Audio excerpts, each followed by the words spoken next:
Heel veel reacties zijn er gekomen naar aanleiding van je laatste clip. En die mensen vroegen zich af, wat is nou het ultieme recept tegen een kater 's ochtends? 's Ochtends. Lekker gebakken uitje bij de bakje koffie. Hoe vaak heeft Els Bakker een kater? Nou, nooit, want ik drink bijna niet. Bijna niet. 1 keer per jaar ga ik helemaal los. Jullie weten wel waar. Maar de rest van het jaar ben ik eigenlijk heel makkies. Maar je bent wel een feestbeest. Ja, een feestje vind ik leuk. En ik heb een café geopend. Dus daar wordt veel gedronken. Maar nee, ik ben zelf niet zo vaak dronken hoor. Hoe gaat het in het café? Ja, goed.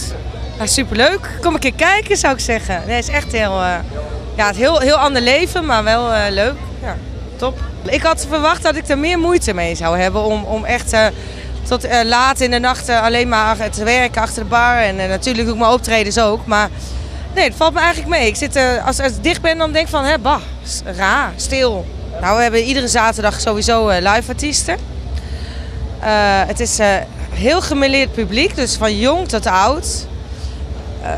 Het is geen klein café, er kunnen ongeveer 300 man binnen, dus het is best wel Nederlandstalig. En Nederlandstalig is vaak een klein kroegje, maar dat is dus niet. Ja, gewoon gezellig. En er komen heel veel artiesten. Dus er zit van alles aan de bar. En dat pakt even die microfoon en het is wel gezellig.